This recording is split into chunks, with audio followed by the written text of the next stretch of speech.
Now it's time for Inspirational Women, and my guest, Dr. Gabby Wild, a noteworthy veterinarian and conservationist. She is also certified in Chinese veterinary acupuncture and is the first elephant acupuncturist in the past 3,000 years. In addition to this scientific work, Dr. Wild is an eco and fair fashion activist. She merges eco-fashion to raise funds for her conservation causes whilst exploring fair wages and safe environments for industry workers. Dr. Wild is also an author and has collaborated with National Geographic Kids to bring us a wonderful book, Wild Vet Adventures, Saving Animals Around the World.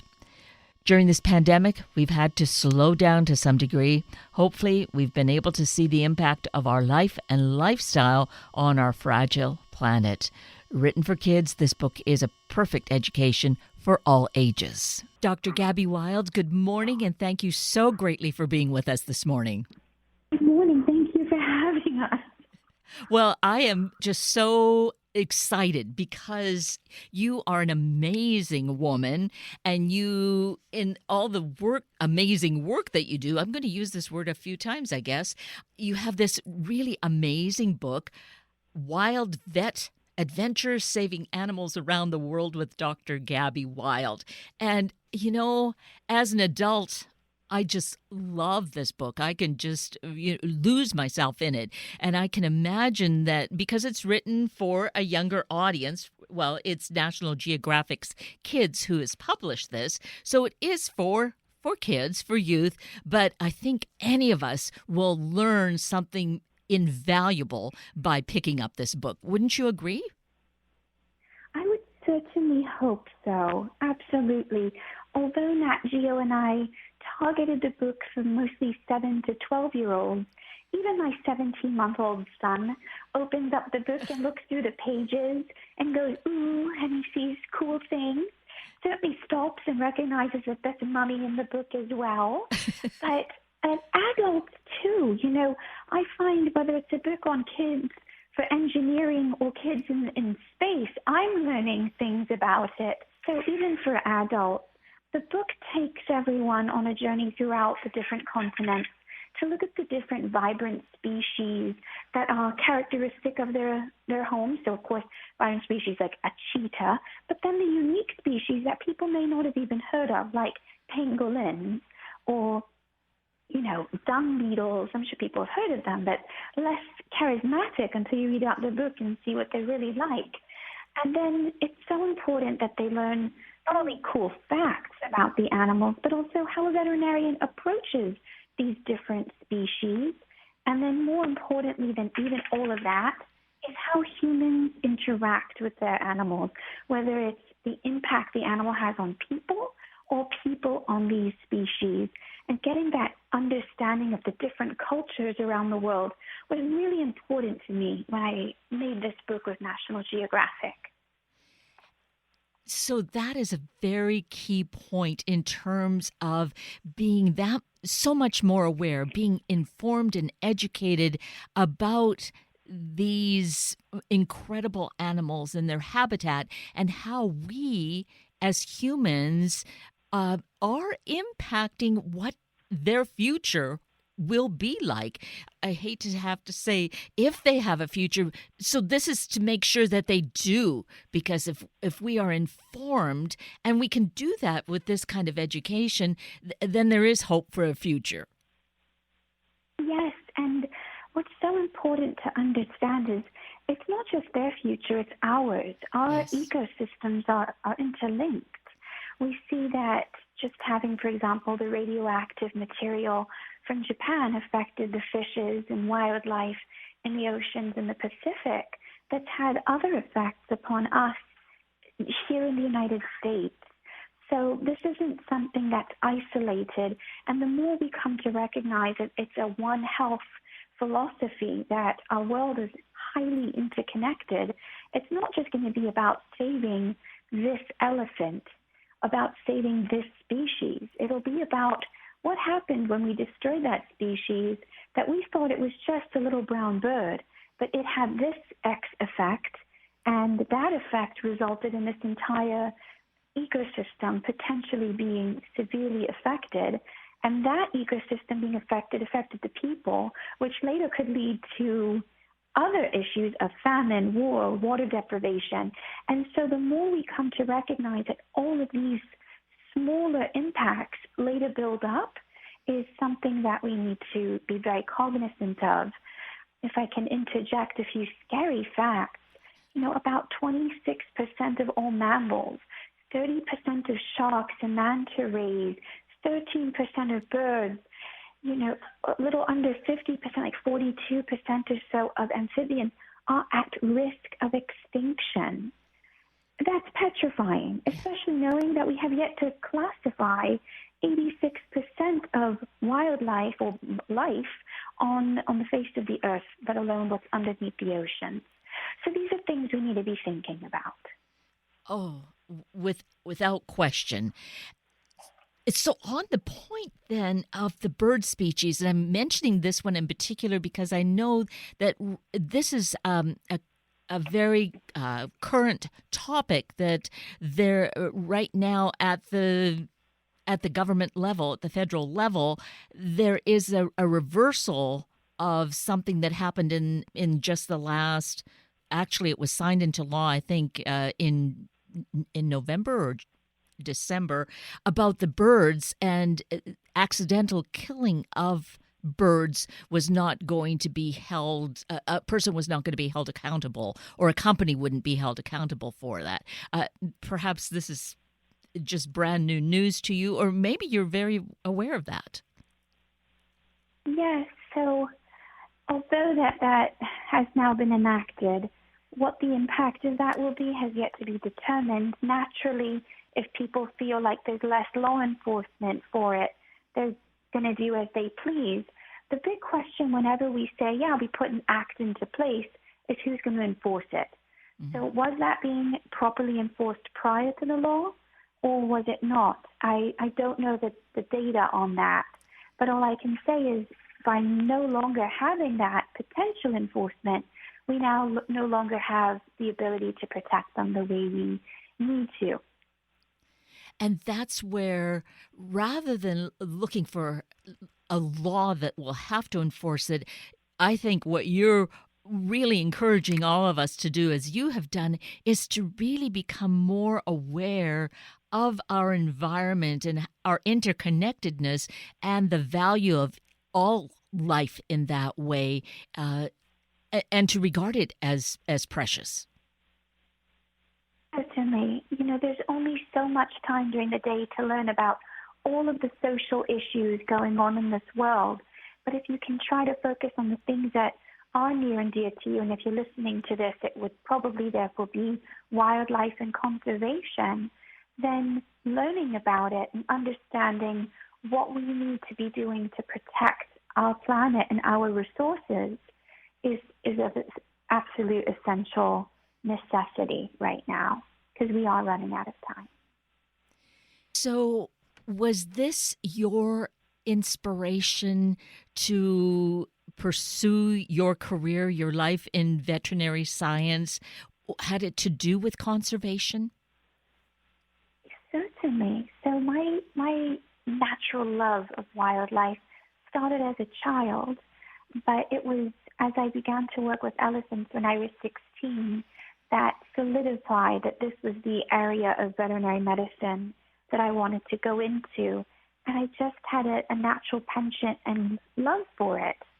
And that's helped me through some of these more difficult decisions and difficult times. But I like to describe that there are all these seeds of hope. There are people like yourself who care, and there are other awesome conservationists out there and wonderful groups that are promoting and saving animals. And it's always a blessing for me to work with such people. And to that end, not only are you actively a veterinarian, you have so many different kind of interests and activities. You have your foundation, a nonprofit foundation that's dedicated to protecting wildlife. Yes, I do. So the Gabby Wild Foundation has a multifaceted approach. One, of course, being providing wildlife veterinary services, which cannot happen without these amazing people like yourself who donate and sponsor for us to go out into the wild. I'm sure your medical bills are pretty high. Well, imagine an elephant's medical bill. So that medication is pretty expensive just because of the sheer quantity. So that's one aspect of working with a variety of organizations to help them when they do find some injured wildlife. So that's one aspect. Then there's the conservation branch, where we have a base out in Sumatra that has 24/7 eco guards and camera traps. And we protect that area of the rainforest, mainly Sumatran rhino, elephants, and tiger. And then the other parts are education, which naturally the book falls under. And then, of course, the eco-fashion that we do. We try to promote a sustainable lifestyle because the individual might not be able to go out to Sumatra and plant a tree, nor would it really be a very sustainable idea to have everybody go out and plant a tree when we have a lovely group of people that are out there doing it. But having somebody say, hey, what can I do to live a more sustainable lifestyle so that tree doesn't need to even be cut down in the first place? That is the goal of it. So we host eco-fashion shows and promote sustainable and ethical fashion in an attempt to unite people and help wildlife and fundraise for them. And that part of it, the eco-fashion, I think is genius, in the sense of, acknowledging that we love pretty clothes, but they need to be functional, but they need to be such that they are sustainable. We're not going to be cutting down more trees or ruining the water. Or killing an animal for it, and you show some of the pictures of yourself modeling the clothing. So I think that also is a piece of the engagement here. Absolutely, and it's so much fun to work with designers that have hand dyed their own clothing, kind of going back to the cottage system of fabricating clothing that you cherish for years, that you'll sew together if there's a hole. You're not just going to throw it away, that you'll consider more of using something or going to a thrift shop to get something that was second loved is what I like to call it, second loved or third loved. Those kinds of experiences are really valuable. And then working with these designers who are not only thinking about the fabric that they're using and the dyes they're using and how they're disposing of all of these things and how to actually use fabric in a sustainable way so there's less waste. But where did that fabric come from? What woman went in, and usually it is women, that went into making it? What were her conditions like? Was it safe? Was it healthy? Was she abused? Was she paid a fair living wage for the country she's in? These are all huge factors that go into the sustainable fashion industry that we need to be conscientious about, that I don't think we give enough attention to, because your decision as a consumer has a huge impact. And if these people who make the clothing are living in very terrible conditions, that's going to affect the environment, not just the actual production itself. And in the end, that affects the animals that I'm trying to protect. Yes, it really illustrates that interconnectivity with all of us and needs to just keep being underscored and repeated, which, again, this incredible book, Wild Vet Adventures from National Geographic Kids, is just so wonderful in that regard. One more thing I do want to kind of touch on with fashion, because of the pictures that you provide modeling several of the outfits. One of them is that beautiful, colorful dress that imitates the look of a particular bird from New Zealand. Oh, the kakapo parrot, yes. That was designed by the original Project Runway winner, Jane McCarroll. And he did an exquisite job of his interpretation of the kakapo parrot, which is considered one of the oldest species of parrot. It's a flightless parrot. It's the heaviest parrot, and they live in New Zealand. They are critically endangered, and the teams out in New Zealand are doing an amazing job to restore that animal. And Jay did a gorgeous job hand sewing each of those feathers. He used recycled plastic materials to create the feathers.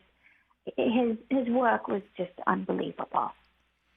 Well, the look of it is unbelievable. And as you were saying, how, to repurpose, reuse an article of clothing, I could see this as being, a special dress that you wear multiple times, not just on one occasion, that it is so beautiful and distinctive that you want to wear it again and again. Absolutely. And in fact, we created this campaign in the charity where I would wear one outfit that represented a threatened animal for a whole month, and only that one outfit for each month of the year. And so for his outfit, he created the cockapoo parrot, and I did actually wear that dress every single day for an entire month. And for some circumstances, that was an interesting choice to be wearing out in public, but it got the point across. I don't suppose. Well, if you went into surgery, you'd no doubt have your scrubs or whatever over top of the dress, or you'd take the dress off and just wear your scrubs. I would take it, definitely, Yeah. definitely. When I was working with cows and such, I certainly took off the dress and put on my dungarees. But yeah.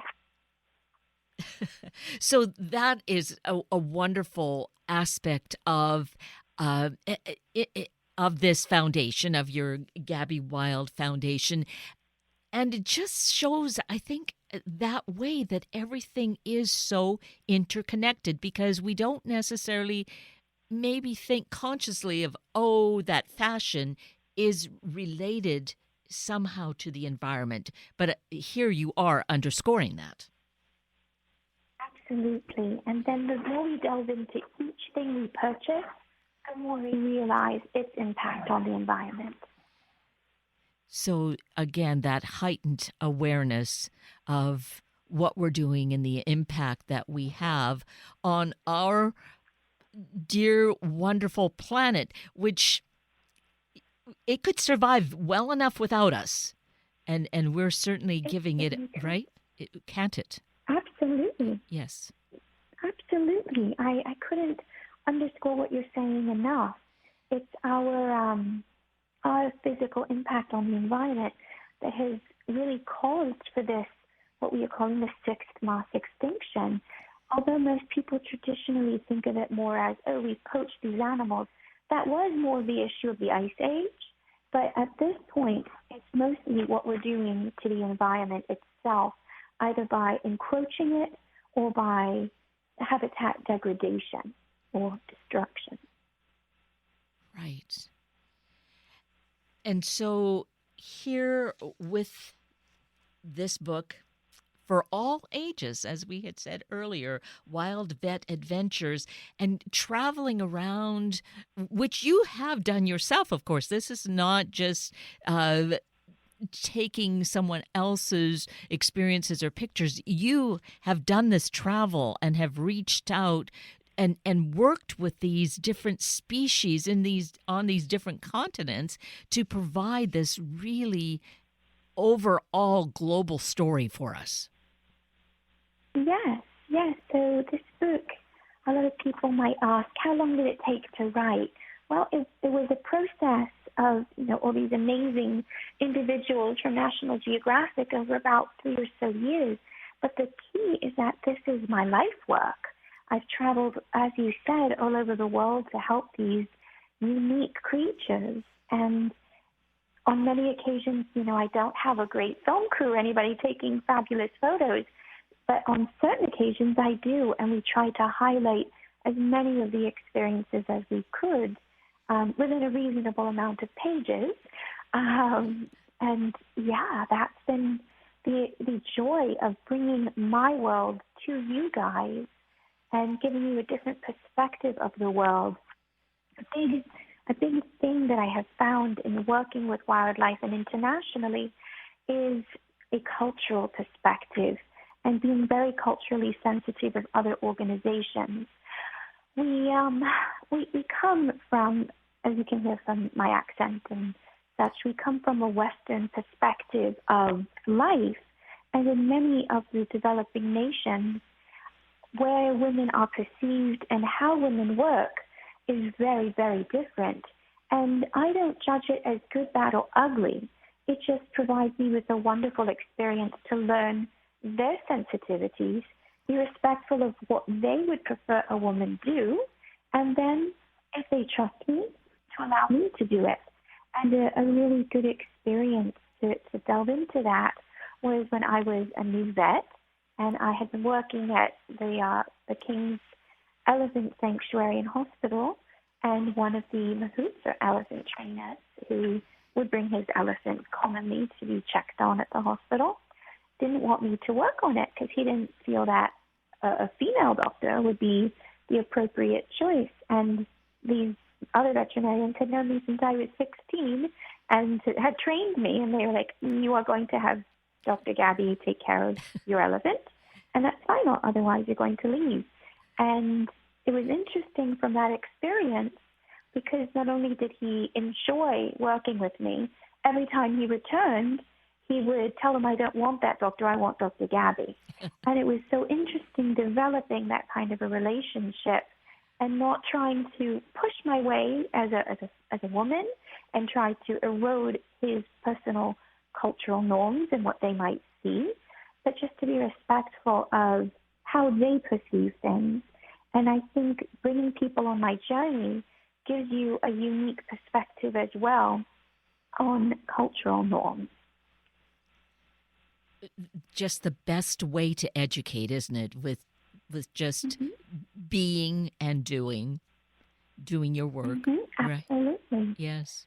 Absolutely. And not judging anyone in the process, and actually feeling very grateful when someone gets to teach you something that kind of shakes your boots and makes you realize, wow, I have always thought in the forward direction, but I never thought backwards about this situation.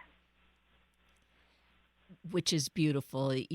Those are perhaps some of the circumstances you don't know what ripple effect will evolve from that, but I think there's a sense of how things could change in that community and in that environment because of how you are and who you are. Thank you. Hopefully. Hopefully. So this was an experience with an elephant. We might think that could be kind of scary because the elephant is so huge, but I think they are also very much a gentle animal, are they not? Depends. It certainly depends. So they have personalities just like different dogs have personalities and horses and people, believe it or not. And I try not to anthropomorphize if I can help it. But what I would say is that wild elephants should certainly be feared. No doubt about it. I do not enjoy being caught in a situation like that. They should want to kill you. They should want to harm you because they perceive you as a threat.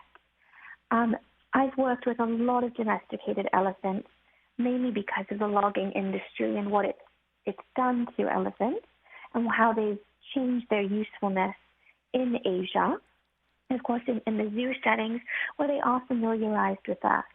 When they get to know you and they feel that they can trust you, especially if the person who takes care of them, whether that is their mahout or the zookeeper, if they show trust in you or they come to know you, it's an incredible experience. But then there are some that they are only going to trust that one person. And just as you can imagine, there are some dogs, they are just going to trust their owner, and that is it. So it's actually in a very similar sense that they act. I find personally from working with elephants, their intelligence is out of this world, and indeed their memories really do last a long time. It might be a year or two or three, in fact, if I haven't seen my elephant, who's basically she's my car when I'm in Thailand, she's known me, as I've told you, since I was 16. I might not see her for a little while, and the first thing she does is she recognizes me and looks for the treats that I usually hide behind my back first thing. So their memories are absolutely incredible, and having the opportunity to get to know them is really fun. That just sounds so delightful. Would you say that would perhaps be your favorite animal, or is there another one that tops your list? I have to say I love mega herbivores, so like elephants and rhinos. I love all creatures for various reasons, but I have felt that I've been able to work really well with elephants, and also I personally like Indian and Sumatran rhinos a lot. They're just, I just tend to like their personalities, but they're extremely dangerous. But I really enjoy working with them. I also happen to really like working with penguins. They're just funny. They're just really, really funny. They smell. I'll tell you that. People need to remember that they smell real bad, but they are just hilarious.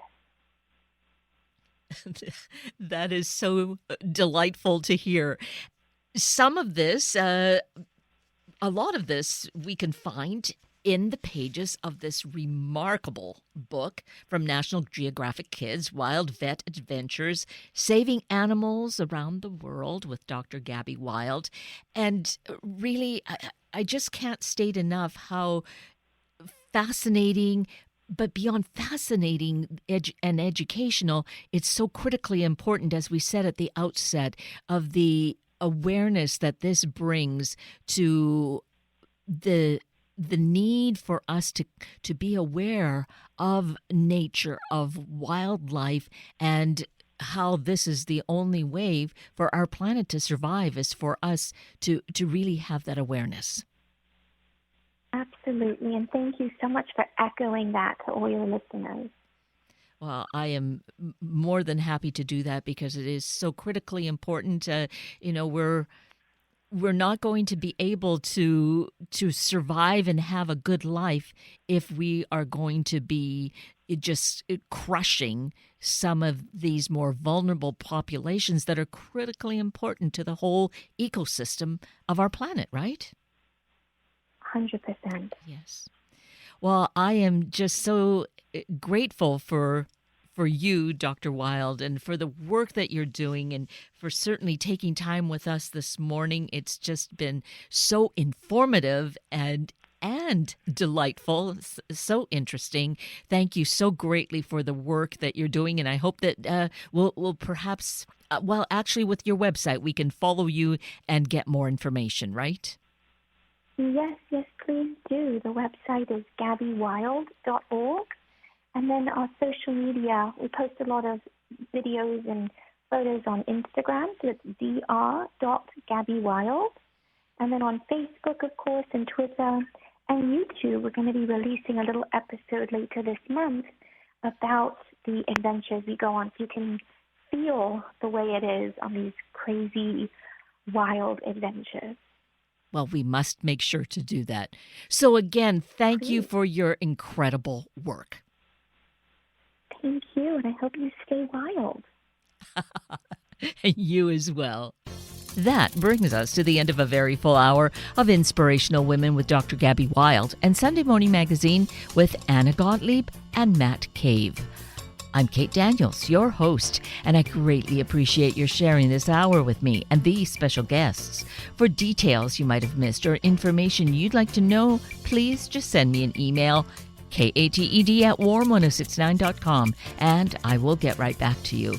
Also, if you'd like to listen again or share these important stories with your family and friends, find the podcast on our Warm 1069 webpage. Just click on the podcast tab, then either of the show names, and then look for the guest names.